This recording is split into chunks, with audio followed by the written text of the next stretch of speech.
Cuando Bob Marley cantó, la cultura rastafari tomó voz. Su origen humilde y su particular don musical le abrieron las puertas del mundo. Su pueblo vio en él a un ídolo. Con su música, luchó por la emancipación del pueblo negro y su retorno a Etiopía. Biography Channel nos presenta a un hombre solidario que sufrió un atentado por defender sus ideas. Murió víctima del cáncer a los 36 años, siendo el alma de la música reggae. Bob Marley. A continuación, en Biography Channel.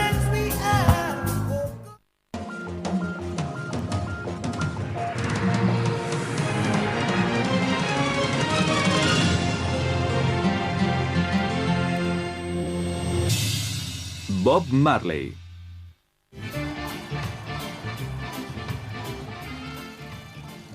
Era bajito y no muy agraciado. Escuálido, bastante callejero. No le gustaba ir a la escuela ni estaba dispuesto a hacer nada que no le apeteciera. No tenía una voz privilegiada y su música no respetaba ninguna regla, pero con ella conquistó el mundo entero. Antes de que su corta e intensa vida acabara, Robert Nesta Marley influyó en el nacimiento de una nación no reconocida hasta entonces y abordó el tema social en sus canciones para propagarlo allá donde se escucharan.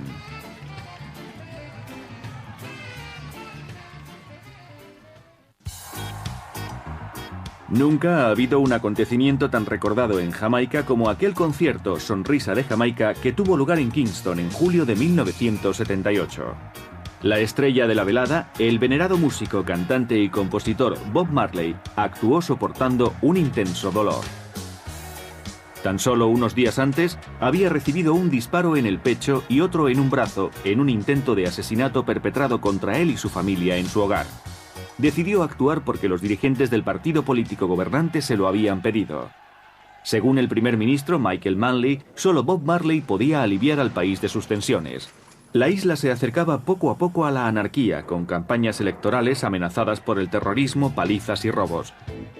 Los matones que intentaron acabar con su vida días antes no eran más que extorsionistas que querían aprovecharse del caos. Mientras 80.000 personas abarrotaban el Círculo de los Héroes Nacionales en Kingston, el convaleciente Marley ofreció una actuación de 90 minutos que llenó aquella ciudad de rock. El resultado fue casi milagroso. En menos de 2 horas, Bob Marley había tranquilizado a las masas, creando un ambiente relajado y alegre incluso entre los mismos políticos. ¿Qué circunstancias habían determinado el nacimiento del gran héroe de Jamaica, un ser capaz de hablar con música? El mito de Bob Marley reside en la nueva visión de Jamaica que él ofreció. Algo que implicaba una reinterpretación de la justicia, el respeto por los derechos humanos y la dignidad de las personas.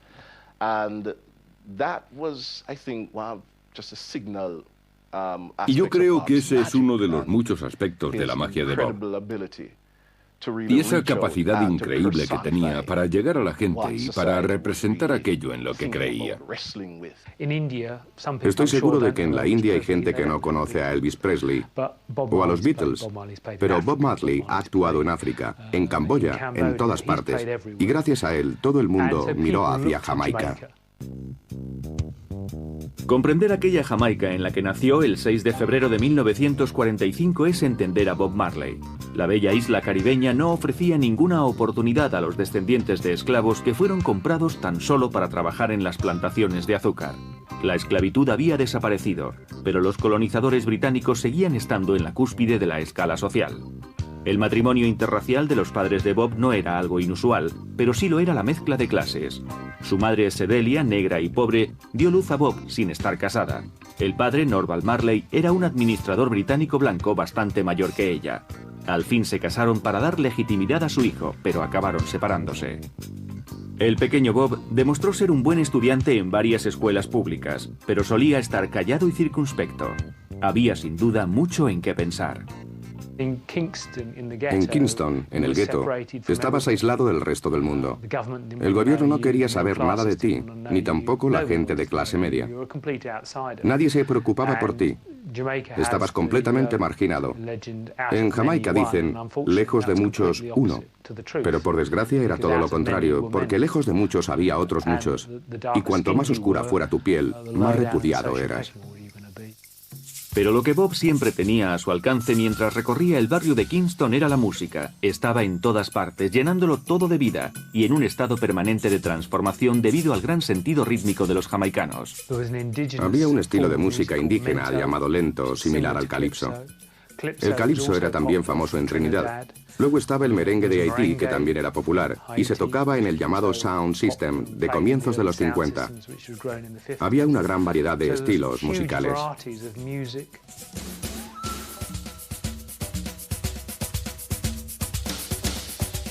Aquello que llamaban el Sound System constituía el alma de la industria musical de Jamaica en aquella época.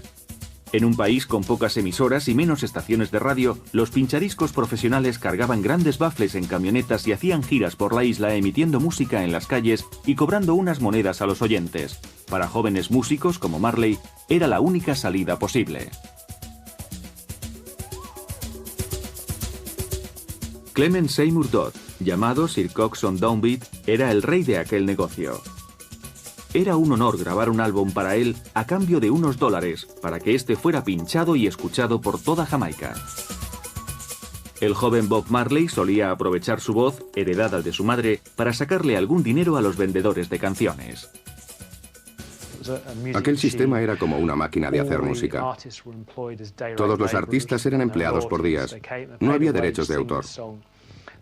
Ganaban dinero cantando una canción y así se mantenían.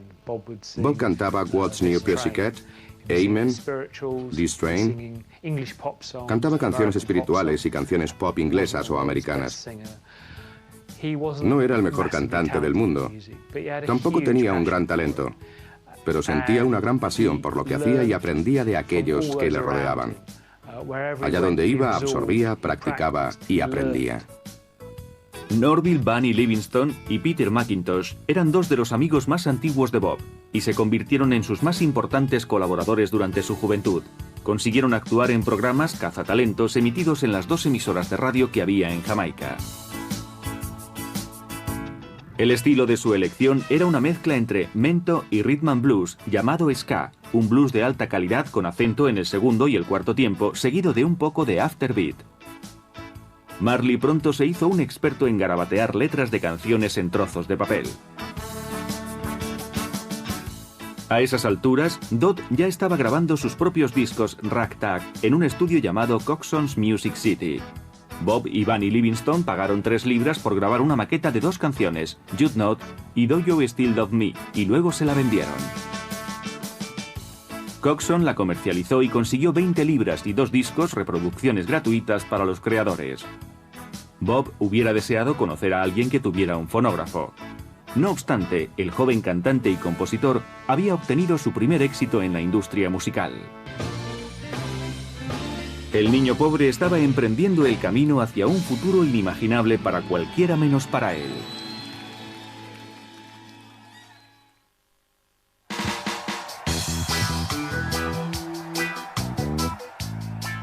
Aunque para los fans que lo idolatraban en los años 70, aquel fenómeno llamado Bob Marley parecía haber surgido de la nada.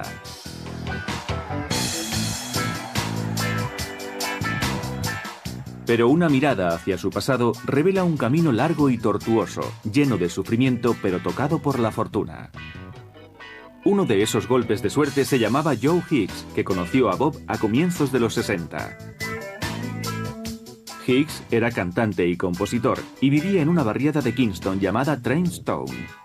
Iniciaron un clinic de música gratuita compuesto por Marley, Bunny Livingston y Peter McIntosh con el nombre de Tosh.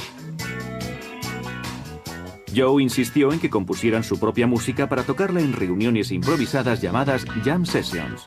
A Hicks le cautivó especialmente la voz desgarrada de Marley y cómo llamaba la atención sin tener que gritar o bailar desenfrenadamente como los otros.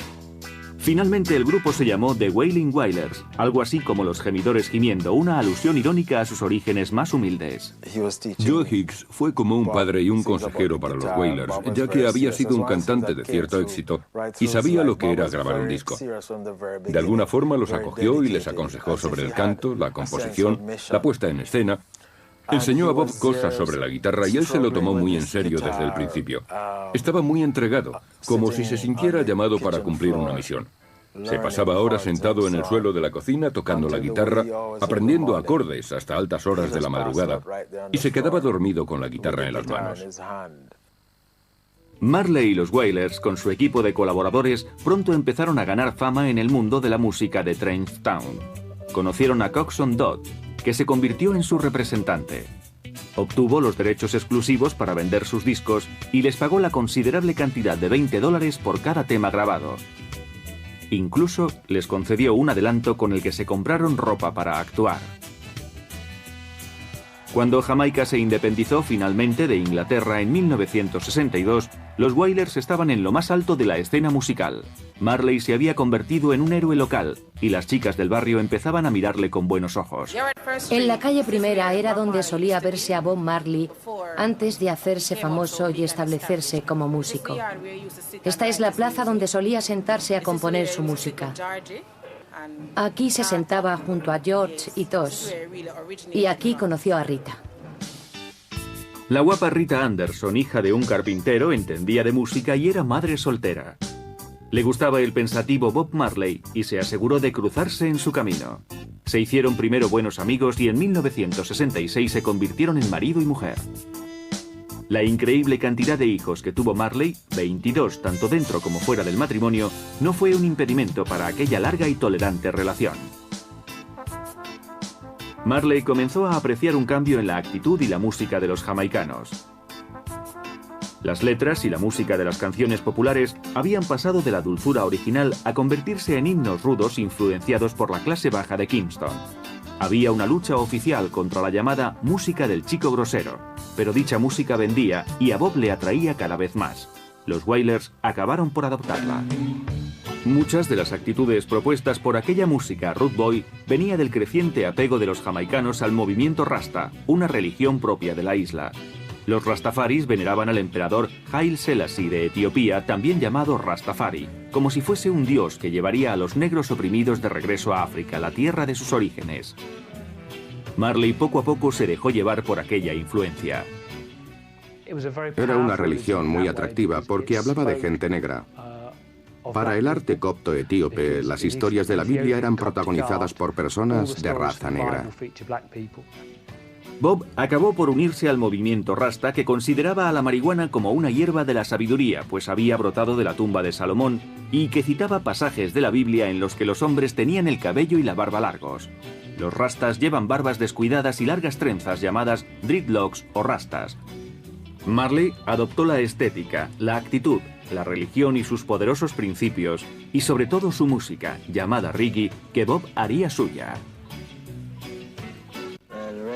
Is a music created by Rasta people, and it carry earth force. El reggae, influenciado por el movimiento Rastafari, tenía componentes políticos y culturales que nos enseñaban algo. Nos daba un sentido de identidad, de historia, de unión, y decía algo positivo sobre nuestra experiencia. Nos definía. Su reggae seguía un patrón de 2 acordes y se acompañaba con un bajo, una batería y redobles de tambor. Todo era pausado salvo el ritmo en sí. Transmitía un mensaje. Bob Marley estaba listo para emprender un largo viaje hacia sus sueños. En 1967 intentó ampliar horizontes cantando para Jad Records, un negocio montado por el popular cantante norteamericano Johnny Nash y el empresario Danny Sims. Nash logró que Bob perfeccionase su forma de cantar, perdiendo aquel exceso de tonos altos y convirtiéndolo en un estilo susurrante y sugestivo. Los Wailers trabajaron duro y Bob ganó lo suficiente como para comprarse un buen coche y se decidió a probar con Jad en Europa. Ahí encontró, tanto en sentido literal como figurado, una fría acogida.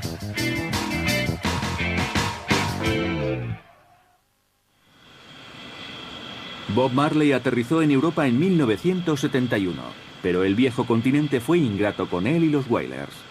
Tras una propuesta fallida en Suecia, se encontraron en Londres con los representantes de Jad.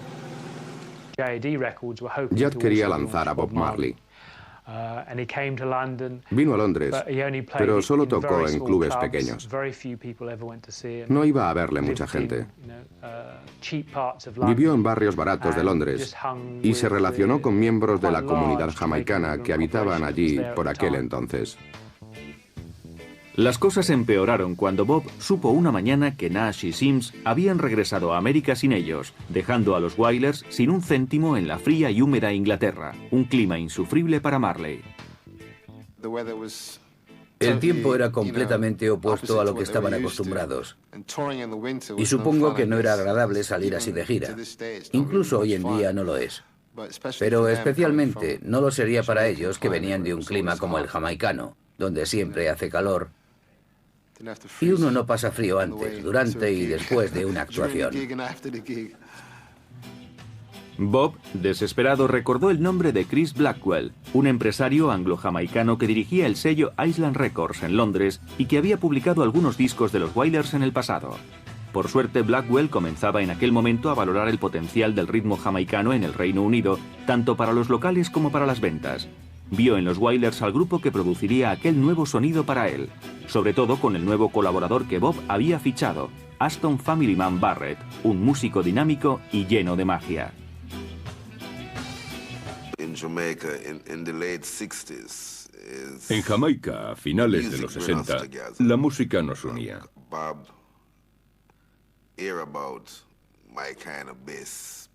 Bob oyó hablar de mi forma de tocar el bajo. Oyó hablar de un tal Family Man. Así que se acercó a mí y dijo: ¿este joven de aquí es al que llaman Family Man?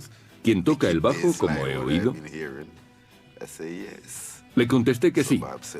Y entonces me comentó: si eres tú quien toca así, eres el hombre adecuado.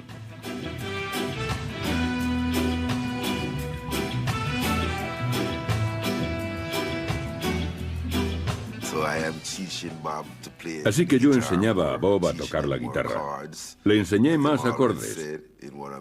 Bob siempre decía en las entrevistas que él podría tocar la guitarra mucho mejor, pero que Family Man no quería enseñarle más acordes. Yo afinaba su guitarra. Era el último en tocarla antes de cada actuación. Firmamos un contrato para grabar 3 discos. Bob iba a ser el cantante solista y también tocaría la guitarra. Bunny haría los coros y sería el guitarrista principal. Mi hermano tocaría la batería, Erlindo los teclados y yo el bajo. Éramos 6. Bob volvió a Jamaica a finales de 1972 y empezó a crear lo que sería Catch a Fire. Algunas canciones ya existían, otras fueron recicladas de una forma sencilla. Se lo entregó a Chris Blackwell a comienzos de 1973. El álbum se hizo famoso por su carátula en forma de mechero Zippo. Era un diseño muy interesante y dio mucho de qué hablar. Se vendió bien y allanó el terreno para la próxima aparición artística de Bob Marley en la industria discográfica. A pesar del prestigio obtenido por Marley tras el éxito de Catch a Fire, la banda encontró numerosos obstáculos tanto en casa como en el extranjero, muchos de ellos relacionados con la imagen rasta de Marley. Muchos productores y gran parte del público creían que la violencia callejera era ya lo bastante frecuente como para que unos tipos desaliñados y con rastas vinieran a incentivarla. El Rastaman siempre fue visto como lo más bajo. Se contaban historias como las de un Rastafari que fue a uno de los mejores hoteles de Jamaica, que después de entrar en la piscina la vaciaron inmediatamente. Cuando en cualquier sociedad se empiezan a vislumbrar los cambios, son observados con recelo. Bob Marley, al entrar en escena e intentar cambiar la realidad jamaicana, evidentemente estaba en el centro de la sospecha. Pero en Londres, Chris Blackwell logró llegar a un acuerdo para que los Wailers actuaran en el Speakeasy Club, el epicentro de la música británica. Era una gran oportunidad para Marley y la aprovechó sin dudarlo. Era una gran oportunidad, todo un acontecimiento, porque era la primera vez que un negro actuaba en Speakeasy Club. Aunque era el bastión del rock blanco. Por allí solían ir personas como Rod Stewart y Elton John, y solían montar espectáculos improvisados. Creo que la discográfica Island Records, que pertenecía a Chris Blackwell, lo vio como una oportunidad de adentrarse en ese círculo. Y recuerdo la noche en la que actuaron. Yo estaba ahí. El local estaba lleno, repleto de fervientes rockeros. Todos estaban impresionados con aquel chico negro que saltaba por el escenario, actuando como una gran estrella de rock.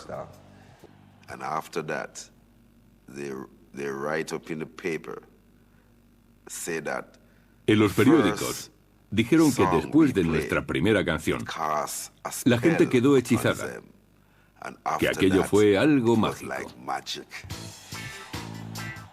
El éxito aún no había traído consigo ningún premio, pero ya empezaba a ser algo difícil de asumir, demasiado difícil para algunos miembros del grupo. El reducido grupo original de Bob Marley, aquel que había permanecido unido en toda circunstancia, pronto empezaría a resquebrajarse. Si el mundo pensaba que los Wailers habían aceptado a Bob Marley como su líder, estaba equivocado. Tanto Bunny Livingston como Peter Tosh eran muy susceptibles y constantemente se indignaban ante la posibilidad de que Bob o cualquier otro fuera más reconocido que ellos. Con una gran confianza en sí mismos, creyendo que su voz y personalidad eran iguales o mejores que las de Marley, empezaron a seguir su propio camino. Al finalizar el año 72, Bunny Livingston dejó el grupo. Y a mí me sorprendió. ¿Cómo puede uno conseguir ese contrato? Un contrato de 3 discos e hipotecar a una compañía para los siguientes 15 años y luego dejarlo. Y al final del 73, Peter Tosh también lo dejó. Así que Bob me dijo, ¿qué hacemos ahora? Solo quedamos 3. Y yo dije, con 3 puede funcionar. Como el poder de la Trinidad, ya sabe.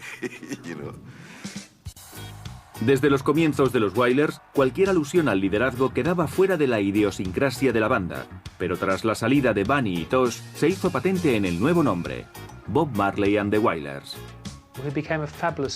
Bob se convirtió en un genial compositor.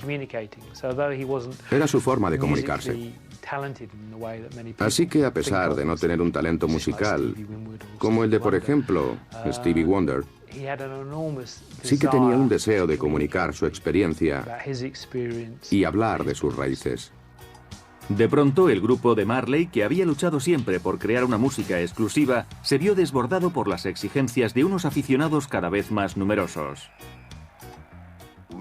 Estábamos trabajando en el álbum Natty Dread y vino una mujer de Woodstock llamada Martha Valley.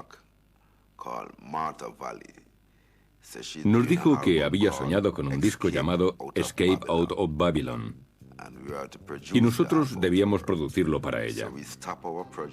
Así que paramos nuestro proyecto y grabamos aquel disco. Además lo mezclamos para que se lo pudiera llevar a Estados Unidos. Así que volvimos al estudio para acabar Natty Dread y de repente nos llega una invitación desde San Francisco. Era alguien llamado Taj Mahal. Estaba trabajando en un álbum llamado More Roots y nos dijo que le gustaba nuestra música y que quería una versión de una de nuestras canciones llamada Slave Driver. Quería que fuésemos a San Francisco y a Berkeley y la grabásemos para él. Así que partimos para allá. Una y otra vez, y a cada sitio al que iba Bob Marley, las señas de identidad de Jamaica viajaban con él. Había una mezcla de músicos increíbles en Los Ángeles en busca de un nuevo concepto musical.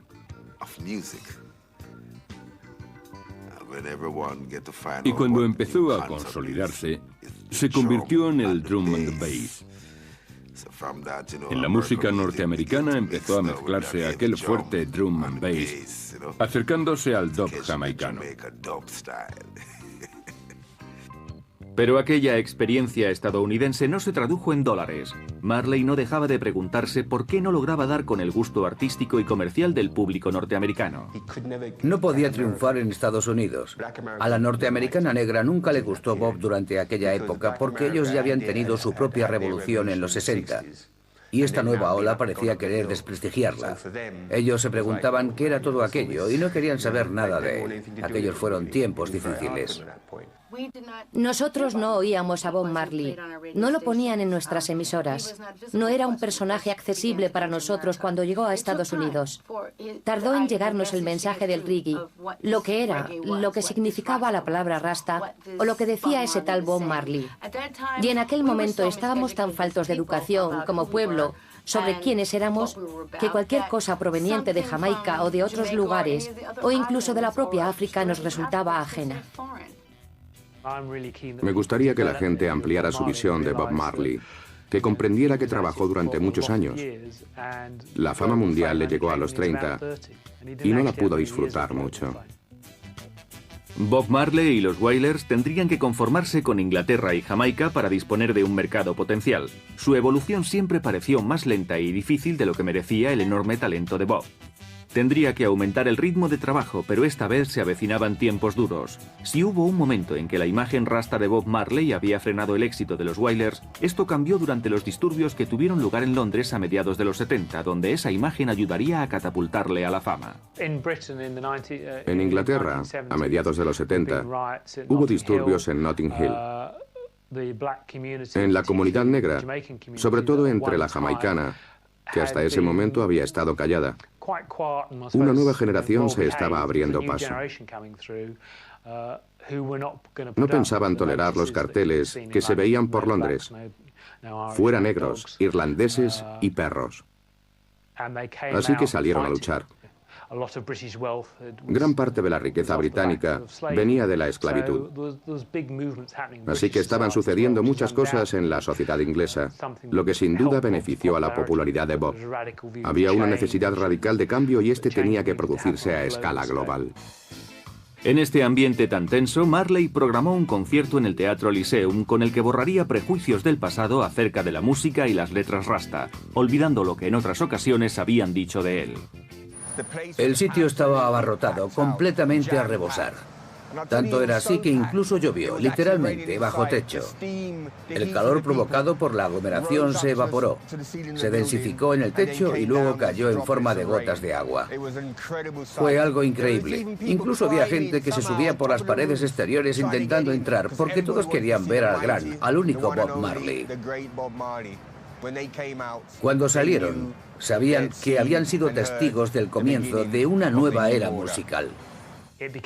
Se convirtió en uno de esos conciertos míticos en los que todo el mundo hubiera querido estar y donde todos decían haber estado.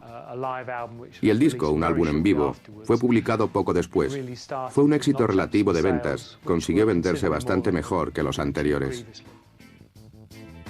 Ahora Bob Marley debía encontrar la forma de enfrentarse a algo que hasta entonces no había supuesto un problema para él, el éxito. Tras haberlo obtenido en Europa, Marley volvió a su patria, Jamaica. Y por primera vez, se sentía en disposición de hacer algo por su bello pero arruinado país. Bob siempre tuvo presente sus raíces jamaicanas y la isla era un lugar especial para él. Volvió y quiso colaborar en la remodelación de un país que estaba en crisis.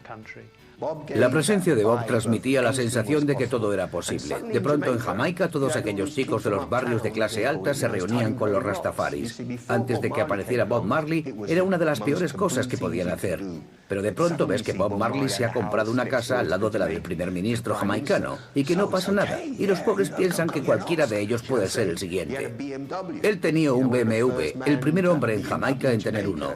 Así que la gente empezó a pensar que podía tener un BMW. Aunque esto no gustó nada al fabricante de coches porque decían desprestigiaba la marca. Por primera vez, el dinero empezó a llenar los bolsillos de Bob Marley y no sabía muy bien qué hacer con él. Compró la casa que había pertenecido a Chris Blackwell en Hope Road, que estaba en un barrio colonial de clase alta. Así que ahí estaba, un rastafari viviendo en una zona de lujo de Kingston. Y uno presentía que ahí estaba pasando algo. Bob Marley no tenía ningún interés en convertir su nuevo y grande hogar en la fortaleza de un ricachón. Quería más bien implantar las raíces que jamás había tenido. Allí era bien recibida no solo su familia directa, sino su creciente corte de socios, bellas modelos y famosos o cualquiera de sus hermanos rasta que quisiera acercarse. Pero nunca dejó de lado su trabajo ni dejó de respetar a sus seres más cercanos. Entre nosotros éramos simplemente los Wailers. Éramos un equipo, un verdadero grupo. Hacíamos lo que hacía la gente sencilla. Jugábamos al fútbol, comíamos juntos y viajábamos juntos con la prensa y los promotores. Éramos Bob Marley and the Wailers.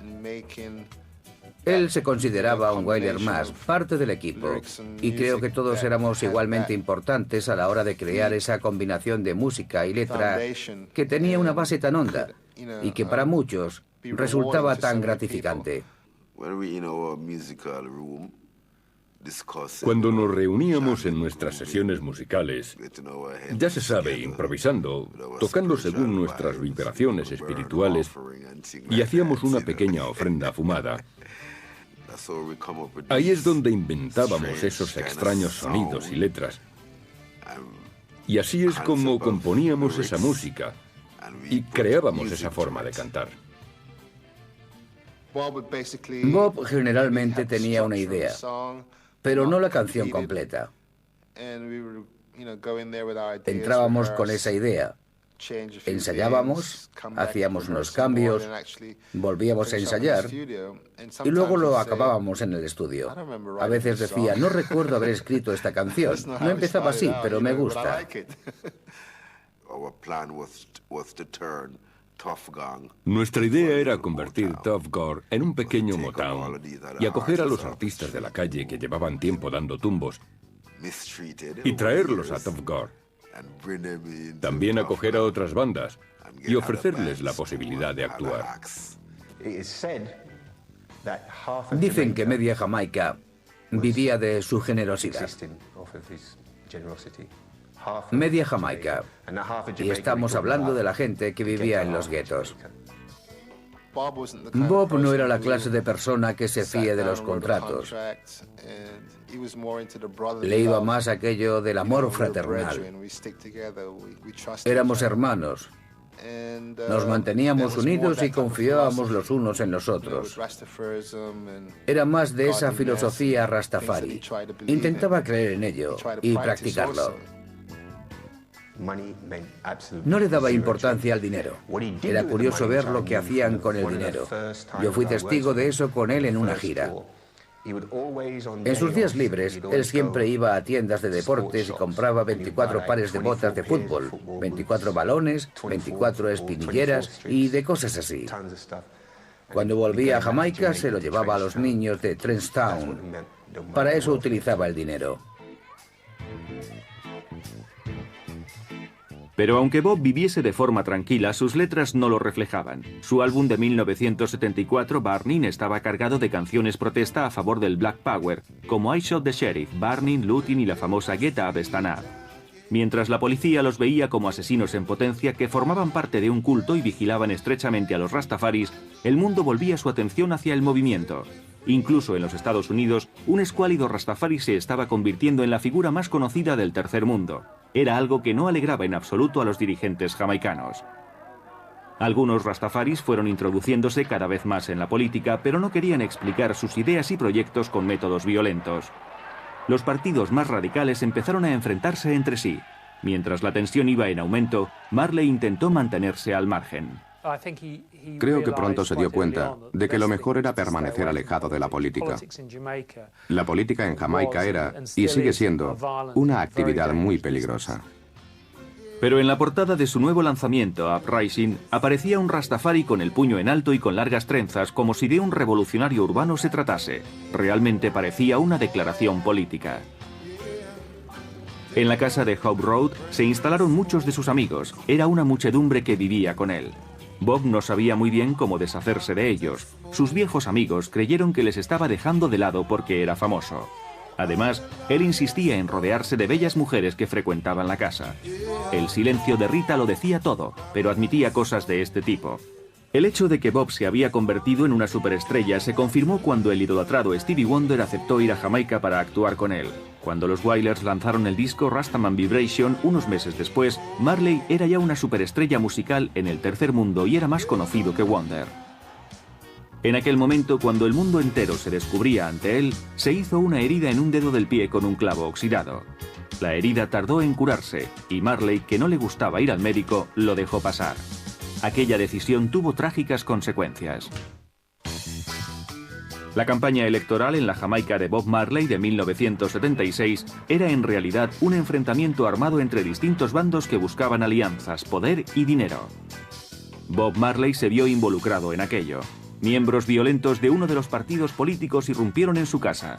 Le llamaron maldito capitalista y le obligaron a participar en el concierto de la Sonrisa de Jamaica, organizado para distraer la atención de la enfurecida población ante lo que ocurría en el gobierno.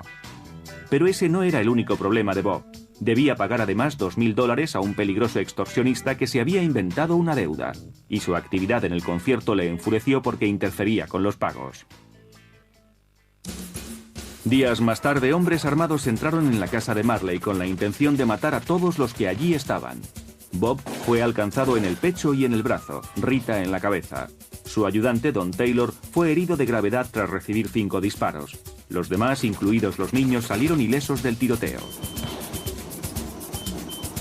Ya fuera por la presión a la que fue sometida o por su indignación, Bob Marley, vendado y dolorido, apareció en el festival y en ningún momento mostró su sufrimiento. En el fondo, no lo hacía por los políticos. Lo hacía por Jamaica. Poco después, Marley se alejó de los peligros de Jamaica y comenzaron unos ajetreados años finales. Estos años asentarían su legado internacional y contribuirían al reconocimiento mundial de su país y de su generación, tras haber extendido la música de un país largo tiempo olvidado. Buscaba un guitarrista porque tras el tiroteo del 76, el guitarrista que tenía, creo que era un americano llamado Donald Kingsley, abandonó el grupo, supongo que bastante aterrado. Tuvieron otro guitarrista antes, Al Anderson, que entonces trabajaba con Peter Tosh. Así que Bob buscaba a alguien que pudiera tocar como Clapton. Estaba bastante contento cuando descubrió que yo podía tocar muchos estilos, desde Hendrix a George Benson, pasando por T-Bone Walker.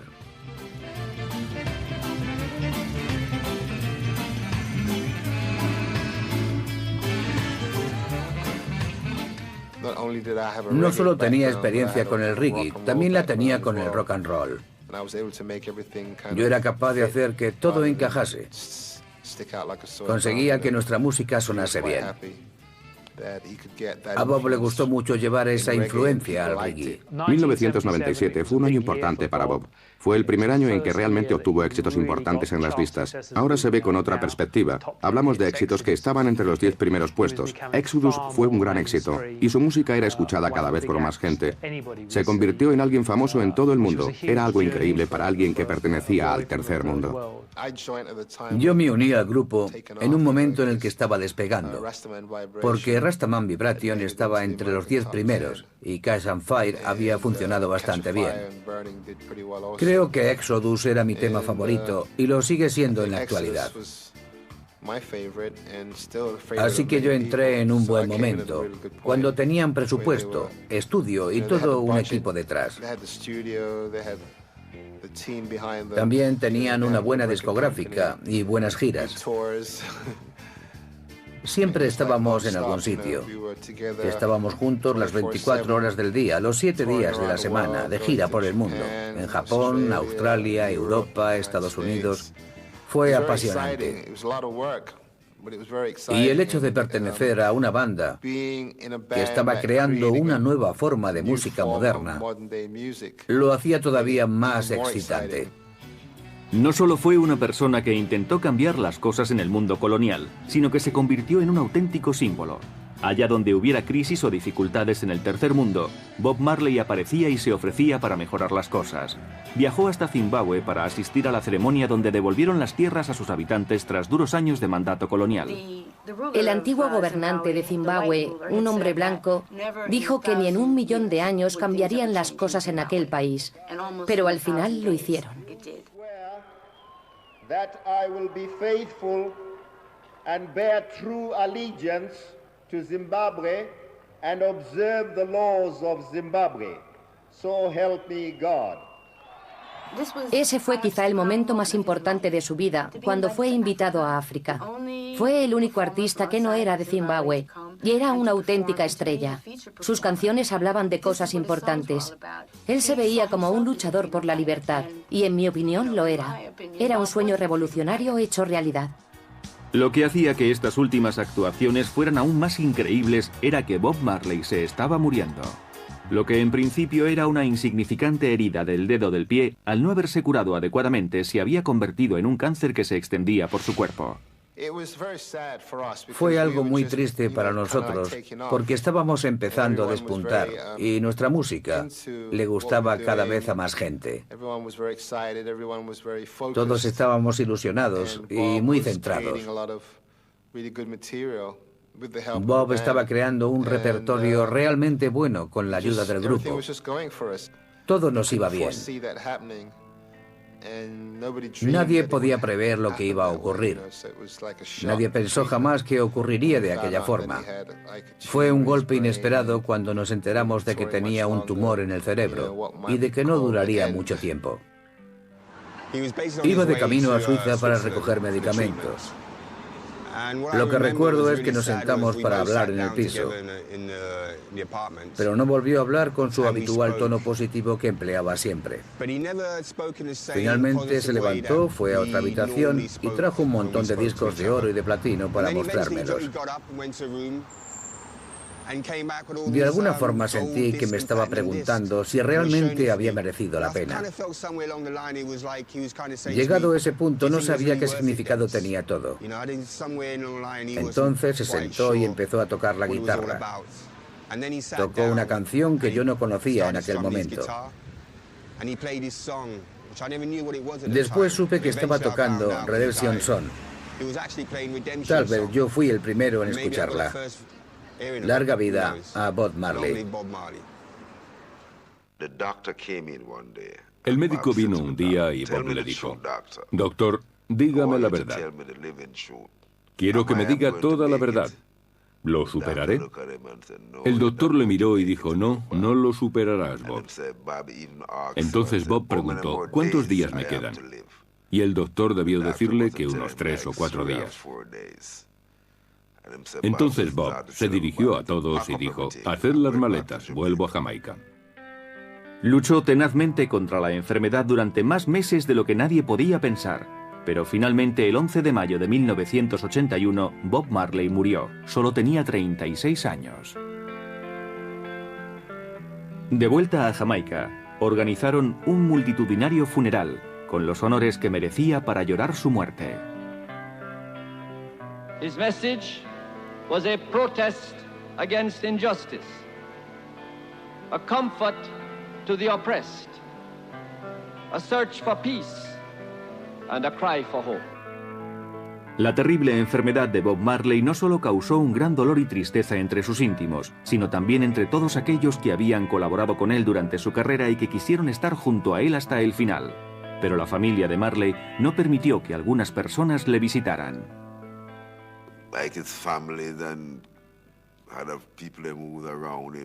Su familia y la gente cercana a él no querían que Carlton Barrett o Family Man Barrett le visitaran, porque después de un tiempo comprendí que todos los que iban hasta allí solo querían dinero.